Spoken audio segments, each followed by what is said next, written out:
Now here is a practical technique.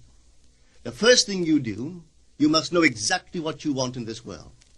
When you know exactly what you want, make as lifelike a representation as possible of what you would see and what you would touch and what you would do and physically moving in such a state. For example, suppose I wanted a home, but I had no money, but I still know what I want. Without taking anything into consideration, I would make as lifelike a representation of the home that I would like, with all the things in it that I would want. And then, this night, as I would go to bed, I would, in a drowsy, sleepy state, the state that borders upon sleep, I would imagine that I am actually in such a house, that were I to step off the bed, I would step upon the floor of that house. Were I to leave this room, I would enter the room that is adjacent to my imagined room in that house. And while I am touching the furniture and feeling it to be solidly real, and while I am moving from one room to the other in my imaginary house, I would go sound asleep in that state. And I know that in a way I could not consciously devise, I would realize my house. I have seen it work time and time again. If I wanted promotion in my business, I would ask myself what additional responsibilities would be mine were I to be given this great promotion. What would I do? What would I say? What would I see? How would I act? And then in my imagination, I would begin to see and touch and do and act as I would outwardly see and touch and act were I in that position. If I now desired the mate of my life, were I now in search of some wonderful girl or some wonderful man, what would I actually find myself doing that would imply that I have found my state? For instance, suppose now I was a lady. One thing I would definitely do, I would wear a wedding ring. I would take my imaginary hands, and I would feel the ring that I would imagine to be there. And I would keep on feeling it until it seemed to me to be solidly real. I would give it all the sensory vividness I am capable of giving anything. And while I am feeling my imaginary ring, which implies I am married, I would sleep. This story is told us in the Song of Songs, or the Song of Solomon.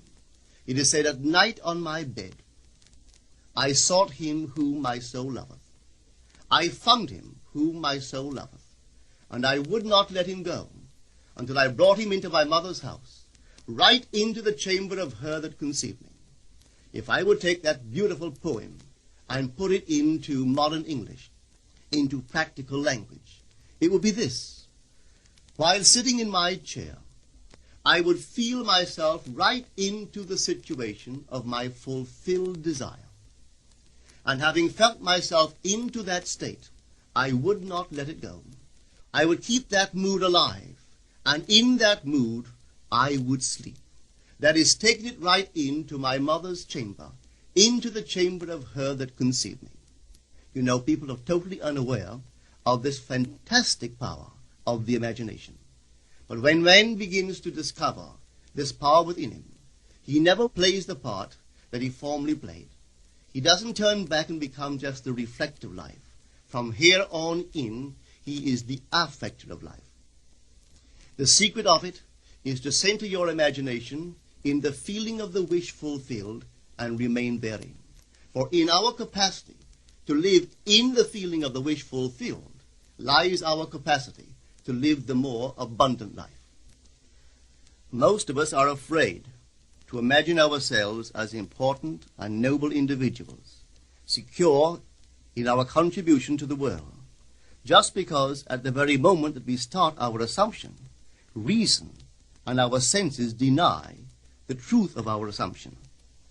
We seem to be in the grip of an unconscious urge which makes us cling desperately to the world of familiar things and resist all that threatens to tear us away from our familiar and seemingly safe moorings.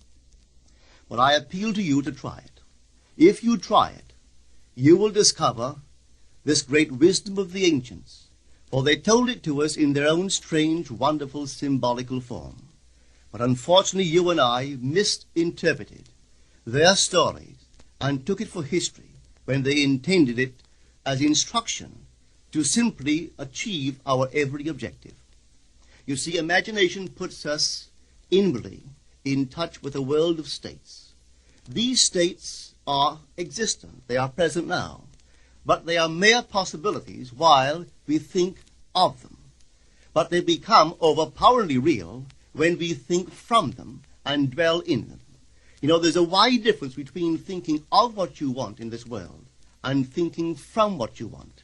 Let me tell you, when I first heard of the strange and wonderful power of the imagination, it was in 1933 in New York City.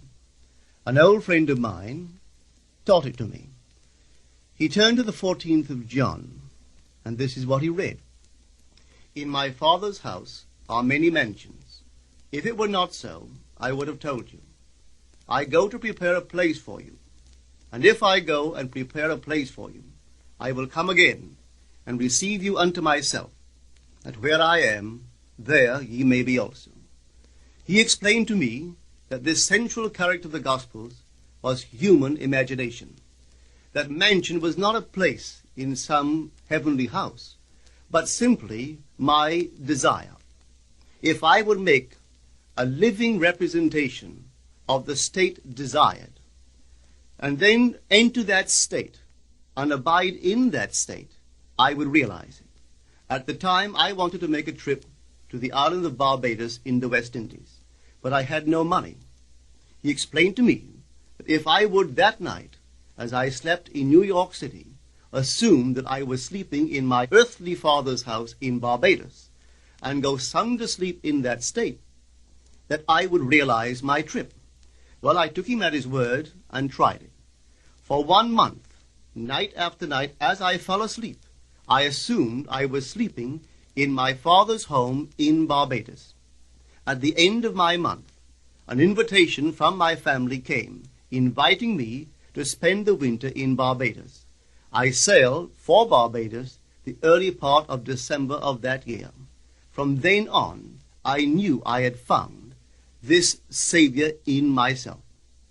The old man told me that it would never fail. Even after it happened, I could hardly believe that it would not have happened anyway. That's how strange this whole thing is. On reflection, it happens so naturally. You begin to feel or to tell yourself, well, it would have happened anyway. And you quickly recover from this wonderful experience of yours. It never failed me if I would give the mood, the imagined mood, sensory vividness. I could tell you unnumbered case histories to show you how it works. But in essence, it's simple. You simply know what you want. When you know what you want, you're thinking of it. That is not enough. You must now begin to think from it. Well, how could I think from it? I am sitting here, and I desire to be elsewhere. How could I, while sitting here physically, put myself in imagination at a point in space removed from this room and make that real to me? Quite easily. My imagination puts me in touch inwardly with that state. I imagine that I am actually where I desire to be. Now, can I tell that I am there? There is only one way to prove that I am there. For what a man sees when he describes his world is as he describes it relative to himself. So what the world looks like depends entirely upon where I stand when I make my observation. So if, as I describe my world, it is related to that point in space I imagine that I am occupying, then I must be there. I am not there physically, no, but I am there in my imagination, and my imagination is my real self. And where I go in imagination and make it real, there I shall go in the flesh also. When in that state I fall asleep, it is done. I have never seen it fail. So this is the simple technique on how to use your imagination to realize your every objective.